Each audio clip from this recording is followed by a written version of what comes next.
नमस्कार, मी गीता फॅशन या चॅनलमध्ये आपलं सर्वांचं खूप स्वागत आहे। तर आज मी वेगळ्या पद्धतीने कटिंग दाखवणार आहे। कटोरी ब्लाउजची कटिंग आहे। तर डायरेक्ट ब्लाउज वरूनच मी कटिंग करून दाखवणार आहे। तर कशी कटिंग करायची बघा। आपल्याकडे जर मापाचा ब्लाउज आला तर माप वगैरे घेत बसायचं नाही, डायरेक्ट अशी मी कटिंग करून दाखवणार आहे। तर कशी करायची बघा, व्हिडिओ स्किप न करता पूर्ण बघा। तर सुरुवातीला मी इथे स्ट्रेट लाईन ओढून घेणार आहे। त्यानंतर आपल्याला बाहीचं माप घ्यायचं आहे। तर मी 4 फोल्ड केलेले आहेत, म्हणजे अस्तरचं कापड आहे, अस्तरचा ब्लाउज असणार आहे। 4 फोल्ड घडी करून घेतले। तिथे मी या पद्धतीने बाही लावून अशीच मी उंची रुंदी सगळ्या खुणा करून घ्यायच्या। अशा खूप सोपी पद्धत आहे ही सुद्धा, आणि परफेक्ट ब्लाउज होतो याने सुद्धा। असा सुद्धा तुम्ही कटिंग करू शकता। आता इथे उंचीचं माप काढलेलं आहे, पुढे फिटिंगचं मी माप काढून घेतले। त्यानंतर आपल्याला मुंड्याची लाईन भेटली आहे आणि उंचीची लाईन भेटली। तिथून बघा मी उंचीच्या लाईनीवर 3.5 इंचावर खूण करून तिथून खाली अर्ध्या इंचावर खूण करून मी मुंड्याचा आकार दिलेला आहे। तर मी परत एकदा चेक करून बघणार आहे, मागचा मुंडा आणि पुढचा मुंडा बरोबर आपण आखला की नाही। आपल्याला हाताला जाणवतो तो। अशा पद्धतीने मुंड्याची आखणी करून मी वरती शिलाई मार्जिंग दिलेला आहे। तर याच्या पुढे आता आपल्याला शिलाई मार्जिंग 1.5 इंच दोन्ही साईडला ठेवायचं आहे, दंडघेराच्या पुढे आणि मुंड्यामध्ये। आणि या पद्धतीने बाहीची कटिंग झाली सुद्धा। अशा पद्धतीने एकदम छान परफेक्ट बाहीची सुद्धा कटिंग येते। त्यासाठी तुमचा मापाचा ब्लाउज जो दिलाय कस्टमरनी तो परफेक्ट असायला पाहिजे। आता पुढच्या भागाचा मुंडा कट करण्यासाठी ही एक पद्धत तुम्ही वापरली तरी छान मुंडा बसतो। हा अजिबात घोळ येत नाही। या पद्धतीने मुंडा होणार आहे। आता आपल्याला पाठीचा भाग कट करायचा आहे। तर गळ्याच्या साईडने मी बरोबर अखंड पदराकडून व्यवस्थित गळ्याचं मार्किंग करून कमरेचं मार्किंग आणि मुंड्याच्या इथे फिटिंगचं मार्किंग करून घेतलेलं आहे। व्यवस्थित घडी घालून घ्यायची आहे ब्लाउजची आणि मग मार्किंग करायची आहे आपल्याला। पूर्ण उंचीची पण मार्किंग करून घ्यायची, गळ्याचा आकार काढून घ्यायचा या पद्धतीने। आणि जर आपल्याला काय वेगळं जर दिसत असेल जरा तिथे आकार, तर आपण सरळ करून घ्यायचं आहे। तर आता इथे मुंड्याच्या इथे एक सरळ रेघ ओढली आणि शोल्डरला एक सरळ रेघ ओढून घेतली। त्यानंतर आपल्याला शिलाई मार्जिंग पण ॲड करायचं असतं। ते अर्धा इंच ॲड करून मी वरती उंचीला सुद्धा शिलाई मार्जिंग ॲड केलेलं आहे अर्धा इंच। आणि मग मुंड्याची लाईन सरळ द्यायची आहे। तर दोन्ही साईडला एकसारखं अंतर आले का बघून घ्यायचं आहे। गळ्याच्या इथे गळ्याचा आकार मला जरा तिरकस वाटतोय, म्हणून मी बॉक्स तयार करून मी माझ्या पद्धतीने गळ्याचा आकार देणार आहे। तुम्ही जर तसाच ठेवायचा असेल तर तसाच ठेवू शकता। त्यानंतर आपल्याला आता मुंड्याचा आकार द्यायचा आहे। तर हा आर्म होल ठेवून मी आकार देऊन बघणार आहे, पण मुंडा मात्र आपल्याला मोजून घ्यायचा आहे। जुन्या ब्लाउजवर किती भरतोय बघायचं आहे। आता हा माझा मुंडा भरलेला आहे 7.5, तर इथे मी मोजून बघणार आहे। तर 8.5 भरतोय। तर आपल्याला हे शिलाई मार्जिनच्या खाली मोजून बघूयात। तर इथे सुद्धा 8 भरला, तर अजून अर्धा इंच कमी करायचा आहे। तर मी 1.5 इंचावर कोपऱ्यातून खूण करून घेणार आहे आणि मुंड्याचा हाफ करून घेतला आणि आकार दिलेला आहे। तर हा मुंडा बरोबर 7.5 वर बसला। तर हा परफेक्ट मुंडा आपला झालेला आहे। त्यानंतर आपल्याला वरती 1.5 इंच शिलाई मार्जिन आणि खाली टक्सचे धरून 2.5 इंच अशा पद्धतीने आपल्याला शिलाई मार्जिन ठेवून परत एकदा उंची चेक करायची आहे बरोबर झाली का, आणि नंतर आपण कटिंग करून घ्यायची ही। अशा पद्धतीने सुद्धा कटिंग बरोबर येते। एक वेगळी पद्धत तुम्हाला पण दाखवावी म्हणून मी हे डायरेक्ट ब्लाउजवरून कटिंग कशी करायची हे मी तुम्हाला दाखवत आहे। आता आपल्याला याच्यावरून पुढच्या भागाची कटिंग करायची आहे। तर मी खालून 2.5 इंचावर खूण करून घेतलेली आहे क्रॉस पट्टीसाठी। आता इथे 1.5 इंचाचं मार्जिन सोडून आपल्याला साईड पट्टी म्हणजे कटोरीच्या शेजारी जी आपली जोडतो तो पार्ट असतो तो तयार करण्यासाठी आपल्याला काय करायचं आहे, छातीचा 6वा भाग आपल्याला कटोरीला घ्यायला लागतो. तर ही छाती भरलेली आहे 9.5 इंच 4था भाग, म्हणजेच पूर्ण छाती असणार आहे आपली 38. तर 38चा 6वा भाग येतो 6.3. तर 6.25 वर मी खूण करून घेतलेली आहे कटोरीसाठी, आणि जो उरलेला आहे तो पार्ट असणार आहे आपला कटोरी जोडण्याचा. तिथे मी खूण करून सरळ 2 इंच सरळ रेघ ओढलेली आहे. आता आपल्याला गळ्याच्या इथे कटोरीसाठी मार्किंग करायचं आहे. तर एकदा पुढचा गळा पण चेक करून घ्यायचा आहे कितीवर आहे. तर बरोबर जो त्यांचा कटोरीचा जोड आलेला आहे गळ्यावर तिथे खूण करून घेतली, आणि पुढच्या भागाच्या मुंड्यातून मी 2.5 इंचावर खूण केलेली आहे. पुढच्या भागाचा मुंडा मी पाठीमागच्या भागापासून अर्धा इंच खोल दिलेला आहे. तर मला हा आकार जरा कमी वाटला. चेक करायचं आहे आपण गळ्यावर. तर इथे 4.5 भरलं, पण कमीत कमी 5 इंचावर तरी कटोरीची मार्किंग असावी. अशा पद्धतीने 5 वर करून घेतले मी, आणि मग हे दुसऱ्या कापडावर आपल्याला हे छापून घ्यायचं आहे अशा पद्धतीने. तर इथे बघा हे उमटलेलं आहे ते मी डार्क करून घेते म्हणजे तुम्हाला स्पष्ट दिसेल. अशा पद्धतीने मी ही कटोरी जोडण्याचा पार्ट काढून घेतलेला आहे छापून. नंतर आपल्याला डायरेक्ट कपड्यावर कटोरीसुद्धा वाढवून घ्यायचे. तर इथे बघा आपण क्रॉसपट्टीच्या वर गळ्याच्या दिशेने 1 इंच वर जात असतो क्रॉसपट्टीचा आकार देण्यासाठी. तो आकार देऊन घेतलेला आहे, आणि आता हा आकार मी कटोरीचा खालच्या कापडावर छापून घेणार आहे थाप मारून. या पद्धतीने आपल्याला करून घ्यायचं आहे. एकदा चेक करायचं आहे पुढचा गळा कितीवर आहे तो. तर ब्लाऊज व्यवस्थित हंतरून गळा पण मोजून घ्यायचा आहे पुढचा सुद्धा. तर पुढचा गळा भरतोय 6 इंच. तर 6.5 वर आपण कटिंग केलेली आहे, तर मी तशीच ठेवणार आहे.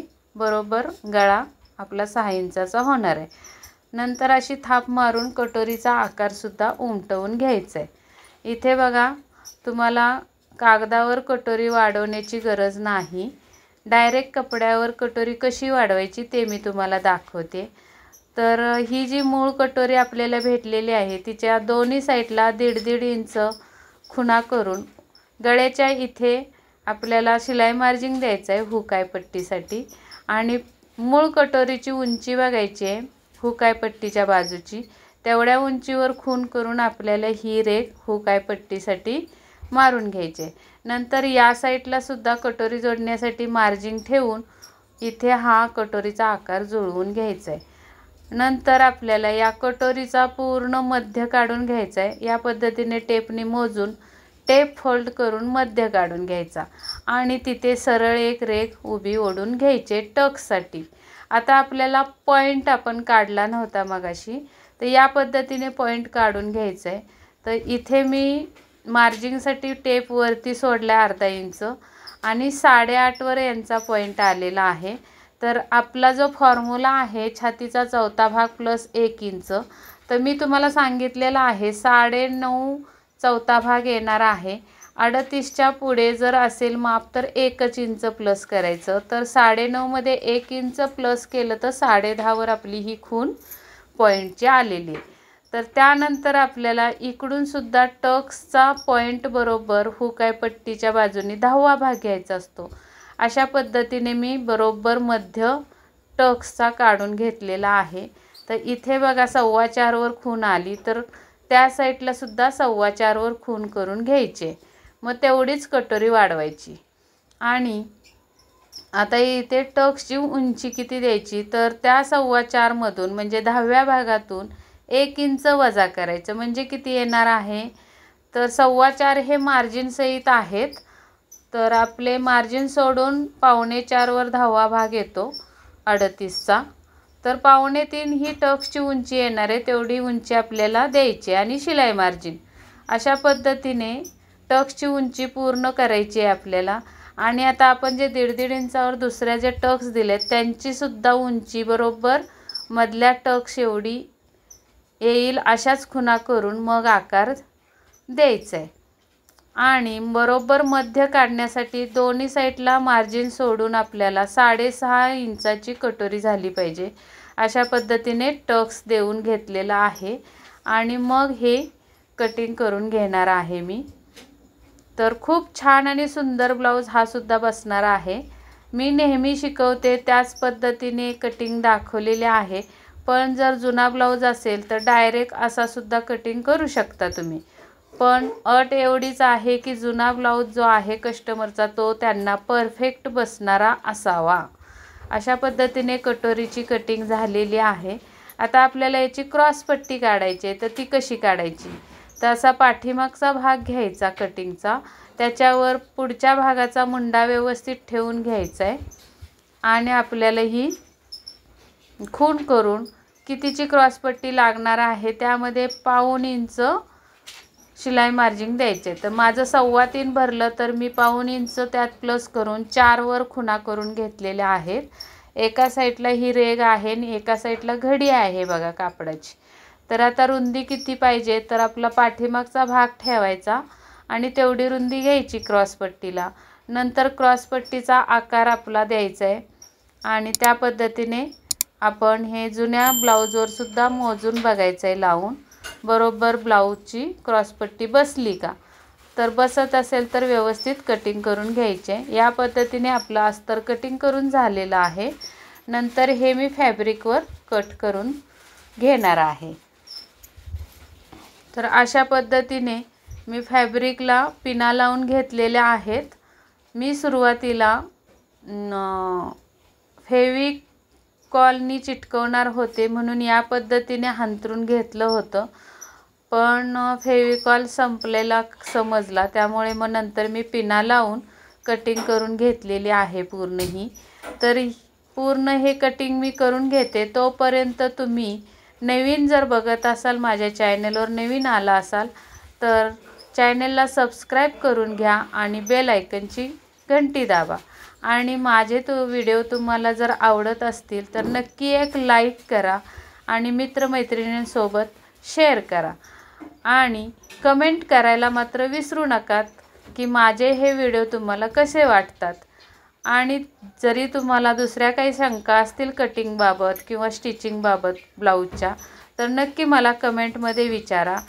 आणि मी व्हॉट्सॲप नंबर देते डिस्क्रिप्शनमध्ये, त्यामध्ये तुम्ही मला ब्लाऊजबद्दल क्वेरीज तुम्ही विचारू शकता. किंवा एखादा ब्लाऊज तुमचा बिघडला आहे, शोल्डर उतरते आहे, गळा उतरतो आहे, असे काही ब्लाऊजचे फोटो असतील तुमचे बिघडलेले, ते तुम्ही मला शेअर करू शकता. त्यावर मी सोल्युशन तुम्हाला देईन. त्यानंतर आपल्याला हे अस्तर स्टिच करून घ्यायचं आहे चारी बाजूनी अशा पद्धतीने. आणि मग स्टिच करून झाल्यानंतर आपल्याला हे जर एक्स्ट्रा फॅब्रिक जर दिसत असेल मेन, तर ते अस्तरच्या बरोबरीने कट करून काढायचं आहे. जसं मी आता व्हिडिओमध्ये कट करत आहे याच पद्धतीने तुम्हाला सुद्धा अस्तरच्या बरोबरीने ते कापड कट करून टाकायचं आहे. ते कापड वेस्ट असणार आहे त्यामुळे ते कट करायलाच पाहिजे. त्यामुळे काय होणार आहे, ब्लाऊज एकदम फिनिशिंगला उलट्या बाजूनी सुद्धा दिसतो. तर त्यानंतर आपल्याला कटोरीला सुद्धा त्याच पद्धतीने पार्ट टू पार्ट आपल्याला चारी बाजूनी कडा शिवून घ्यायचे आहेत अस्तरच्या कडेनी आणि एक्स्ट्रा फॅब्रिक कट करून टाकायचा आहे. त्यानंतर आपल्याला टक्सच्या ज्या खुणा घेतलेल्या आहेत आपण त्या परफेक्ट एकावर एक ठेवून टक्स मारून घ्यायचे अशा पद्धतीने. आणि टक्सला नेहमी डबल टिप टाकायची आहे. तुम्ही जर बिगिनर्स असाल, नवीन शिकत असाल, तर मधोमध अगोदर एक टिप मारून घ्या, म्हणजे अस्तर आणि फॅब्रिक एकत्र टक्समध्ये सापडतील. डायरेक्ट जर तुम्ही टक्स मारायला गेलात तर फॅब्रिकला टक्स बसली जात नाही. त्यासाठी मधोमध जी मधली रेग आहे टक्सची आपली, त्याच्यावरून तुम्ही एक टिप मारून घेऊ शकता, म्हणजे टक्समध्ये मेन फॅब्रिकसुद्धा तुमचं सापडेल. ही एक टिप दिली तुम्हाला अस्तरच्या ब्लाऊजची टक्स कशी मारायची ते. अशा पद्धतीने आपण एका पाठोपाठ एक हे पार्ट जोडून घ्यायचे आहेत आणि त्याच पद्धतीने टक्ससुद्धा मारून घ्यायचे आहे. आणि हे टक्स मारेपर्यंत तुम्ही तुमच्या गावाचं नाव कमेंट करून सांगा तुम्ही कुठून बघताय हा व्हिडिओ, म्हणजे मला समजेल की माझा हा व्हिडिओ कुठे कुठे पोचला आहे। अशा पद्धतीने आपल्याला दुसरा पार्ट पण जोडून घ्यायचा आहे। तर बरेच दिवस मी स्टिचिंगचा व्हिडिओ टाकला नव्हता, तर म्हटलं आज फक्त कटिंग टाकण्यापेक्षा स्टिचिंग पण दाखवावी तुम्हाला। अगदी सहजरित्या तुम्ही स्टिचिंग करू शकता आणि परफेक्ट स्टिचिंग करू शकता। या व्हिडिओमध्ये मी दाखवल्याप्रमाणे तुम्ही शिलाई करा ब्लाऊजची। अजिबात तुमच्या ब्लाऊजला चुन्या येणार नाहीत अस्तरच्या, किंवा मग ब्लाऊजसुद्धा बिघडणार नाही। आणि जर नवीन बघत असाल तर तुम्ही कमेंटवर सुद्धा माझ्या आधीच्या व्हिडिओचे कमेंट वाचा, त्याच्यावरून तुम्हाला अंदाज येईल की आपला चॅनल किती फायद्याचा आहे। त्यासाठी तुम्ही नक्की सबस्क्राईब करून ठेवा चॅनलला। आता आपल्याला अस्तर जोडून घ्यायचं आहे। एक मात्र लक्षात ठेवायचं आहे, तुम्ही उलटं सुलटं कापड बघूनच अस्तर जोडायचं आहे, नाही तर मग घोळ होतो, एकाच साईडचे दोन्ही पार्ट होऊन जातात। असं जर डिझाईनचं कापड असेल तेव्हा तर नीट काळजीने तुम्ही उलटं सुलटं कापड बघूनच अस्तर जोडायचं आहे, नाही तर मग कुटाणा होतो, उसवा उसवी करावी लागते ब्लाऊजला। अशा पद्धतीने अस्तरला टीप मारून घेतल्यानंतर अस्तरच्या बाजूने दाबटीप टाकून घ्यायची आहे एक, म्हणजे घडी पडते प्रेस केल्यासारखी। आणि अस्तरला मात्र फक्त कमरेच्या साईडलाच जोडून घ्यायचं आहे, क्रॉसपट्टीला सॉरी। आणि बाकीच्या तिन्ही साईड आपल्याला ओपन ठेवायचे आहेत, कारण आपल्याला फिनिशिंगमध्ये फोल्ड करायची आहे ती क्रॉसपट्टी। पुढे मी व्हिडिओमध्ये दाखवणारच आहे, तर कंटिन्यू बघत राहा, व्हिडिओ स्किप करू नका अजिबात। आता कटोरी जोडताना नेहमी खालच्या साईडनी जोडायला घ्यायची। पहिल्यांदा जी जोडू आपण कटोरी ती खालून सुरुवात करायची जोडायला, आणि कटोरी अजिबात खेचायची नाही, न खेचता लावायची। बरोबर पुरते ती कटोरी, आणि ती जर व्यवस्थित पुरलेली अंदाज आला आपल्याला की दुसरा पार्ट जोडताना तुम्ही वरून सुरुवात केली तरी चालू शकते, पण सुरुवातीला कटोरी जोडताना खालच्या बाजूनेच कटोरी वर जोडत यायचं। यदा कदाचित जर तुमची कटोरी जर वाढलेली असेल तर वरच्या साईडनी गळ्याच्या बाजूला कट करू शकता, पण खालून कटोरी जर कट केली तर कटोरीची उंची कमी पडू शकते तुम्हाला, कारण टक्स कट होणार। आता क्रॉसपट्टी जोडताना थोडीशी क्रॉसपट्टी ब्लाऊजच्या पुढे सोडायचं, क्रॉसपट्टीचं टोक हे ब्लाऊजच्या पुढे सोडायचं, म्हणजे काय होतं तिथे कोपरा तयार होत नाही, कोणा तयार होत नाही। या पद्धतीने क्रॉसपट्टी बसते। आणि प्रत्येक टीप मारून झाल्यानंतर अशी माझ्यासारखे तुम्ही नख ओढायची सवय ठेवा, म्हणजे काय होतं टीप एकदम चापून चुपून दाबून बसते। अशा पद्धतीने पूर्ण ब्लाऊज फोल्ड करून मधोमध ठेवून अस्तर आणि फॅब्रिकचं क्रॉसपट्टी आपल्याला एकत्र ठेवून डबल टीप मारून घ्यायची आहे। या पद्धतीने मी आता दाखवते। फॅब्रिकवर फॅब्रिकची बाजू ठेवलेली आहे ब्लाऊजची मी, आणि टीप मारून घेतलेली आहे एक। त्यानंतर मी ब्लाऊज पूर्ण फोल्ड करणार आहे। या पद्धतीने असा पूर्ण फोल्ड करायचा आणि मधोमध टीपवर ठेवायचा, आणि ही दोन टोकं जी सुट्टी राहिलेली आहेत क्रॉसपट्टीची ती एकावर एक ठेवून आपल्याला न खेचता डबल टीप मारायची आहे। तुम्ही इथं जर पट्टी खेचत राहिलात तर तुमच्या क्रॉसपट्टीला पीळ पडू शकतो। अशा पद्धतीने आपली दोन्ही साईडची क्रॉसपट्टी पण जोडून झालेली आहे। तर हा ब्लाऊज जो आहे तो आहे बटनांचा, त्यामुळे मी बटनाची पट्टी आणि काचपट्टी कशी लावतात ते दाखवणार आहे। तर नॉर्मली आपण या साईडला लुकांची पट्टी करत असतो, जर हुकाचा ब्लाऊज असेल तेव्हा इथे लुकांची पट्टी करत असतो, तर बटनाच्या ब्लाऊजमध्ये या साईडला आपल्याला हुक पट्टी करायची असते। तर या पद्धतीने मी 3 इंचाच्या रुंदीची पट्टी घेतलेली आहे, ती डबल फोल्ड करून ब्लाऊज सुलटा ठेवून वरून पट्टी अटॅच केलेली आहे। त्यानंतर पट्टी बाहेर काढून एक दाबटीप टाकून घ्यायची आहे आणि पूर्ण पट्टी आतमध्ये फोल्ड करायची आहे ही, आणि अजून एक टीप मारून घ्यायचे। इथे आपल्याला बटन लावण्यासाठी काच करायच्या आहेत। काच पण तुम्हाला जर बघायचे असतील मशीनवर कसे करायचे बटनाचे, तर ते तुम्ही मला कमेंटमध्ये सांगा, विचारा. तर मग पुढचा व्हिडिओ आपण काच कसे करायचे ते दाखवते मी तुम्हाला व्हिडिओमधून. या पद्धतीने काचपट्टी तयार झालेली आहे आपली. आता आपल्याला बटनपट्टी लावायची आहे. तर हुकचा जेव्हा ब्लाऊज असतो तेव्हा आपल्याला इथे जी काचची पट्टी लावली ती या साईडला या पार्टला लावत असतो आपण. पण हा ब्लाऊज बटनाचा असल्यामुळे आपल्याला या साईडला बटनाची पट्टी म्हणजेच लुकाची पट्टी तयार करायची आहे. त्यासाठी ब्लाऊज उलटा ठेवून ही 3 इंचाची पट्टी पूर्ण खालच्या साईडनी मी जोडलेली आहे. त्यानंतर आपल्याला अशी दाबटीप टाकून घ्यायची आहे अस्तरच्या बाजूला टीप ढकलून. नंतर आपल्याला इकडून एक फोल्ड करून घ्यायचा आहे अशा पद्धतीने अर्धा इंचाचा, आणि तो फोल्ड बरोबर टीपवर असा आणून ठेवून तिथून आपल्याला एक टीप सरळच मारून घ्यायची. इथे आपण लावणार आहोत बटन. बटन म्हणतात, कुणी गुंड्या म्हणतात, पण मी बटनच म्हणत असते.